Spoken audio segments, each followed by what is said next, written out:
Salut à tous et bienvenue sur ma chaîne YouTube. Aujourd'hui, j'ai décidé de m'intéresser aux histoires qui se passent sur les applis de rencontres. Vu le confinement, beaucoup de personnes se sont inscrites et beaucoup de personnes ont décidé de rencontrer quelqu'un sur les applications Tinder. Il y en a plein d'autres, il y a Mythic et autres. Et je me suis intéressé de plus près à ces histoires parce que je me suis dit, il y a sûrement une face cachée à ces dates un peu qui se déroulent plutôt mal. Et je suis tombé sur une histoire qui date de 2018.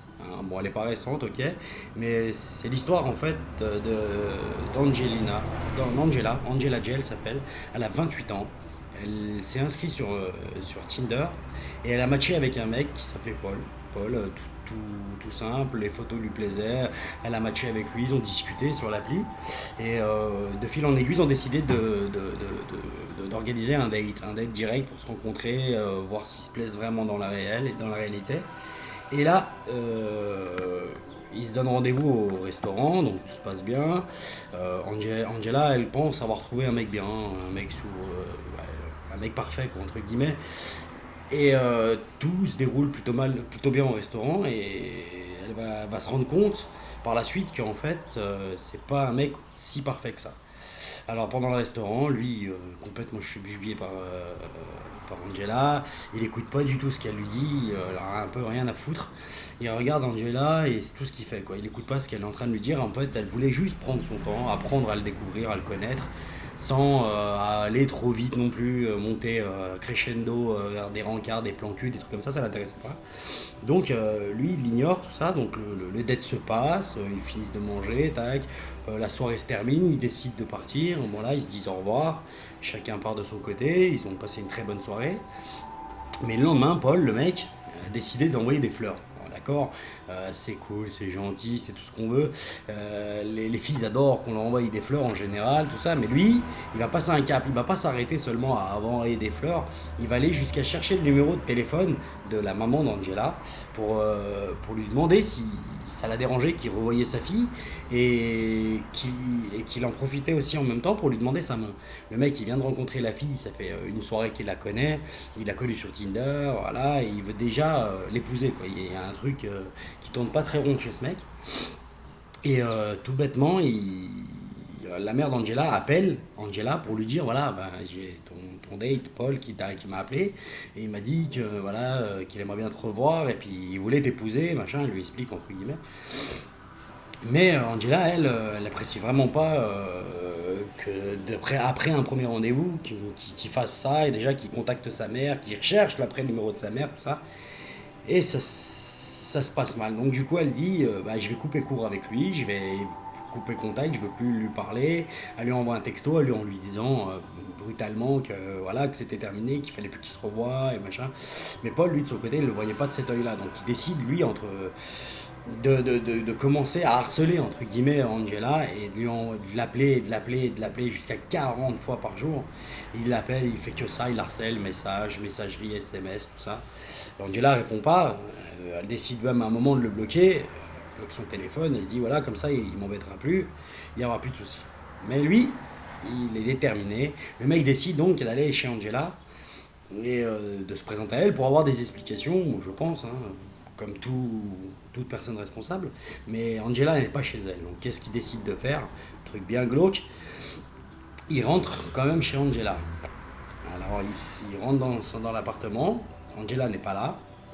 Il se cache dans une armoire. Dans l'armoire de sa chambre, je pense. Et il décide d'attendre quand Angela rentre et puis de la surprendre tout bêtement. Angela, elle était en train de se promener, elle rentre de sa petite balade tranquillement, elle va chez elle, pose ses affaires, tac, elle va dans sa chambre pour prendre ses affaires pour la douche. Et là, Paul surgit soudainement du placard, et là, avec un grand sourire, un couteau à la main, face à Angela. Angela est tétanisée, complètement paralysée par la peur.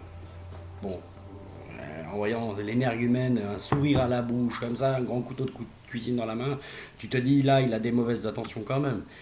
Bref, Angela est paralysée. Lui se rapproche d'Angela sans dire un mot et il se met à la poignarder. Il lui met 12 coups de couteau. 12, pas un, 2, 3, non, 12. 12 fois poignardée. Angela s'effondre sous le sol, pleine de sang. Elle regarde Paul, qui la regarde fixement et prend la direction de la porte d'entrée. Il décide de partir de l'appartement. Là, Angela, à ce moment-là, elle se dit, c'est fini, il va me laisser tranquille. Mais là, c'est pas fini. Il revient quelques minutes plus tard avec un jerrycan à la main. Un jerrycan à la main. Donc là, Angela, elle se dit, c'est bon, c'est fini pour moi, il va me brûler, il va brûler ma maison, il va tout cramer. Et là, c'est la fin pour ma vie. Et là, d'un coup, elle prend sur elle avec les dernières forces, les dernières ressources qui lui restent, et elle hurle de toutes ses forces en espérant que quelqu'un l'entende, ce qui s'est vraiment produit, car son voisin qui a dû rentrer entre-temps de son travail ou je ne sais quoi, a entendu le cri d'Angela et a couru dans l'appartement et a maîtrisé, je pense, Paul, et a appelé la police.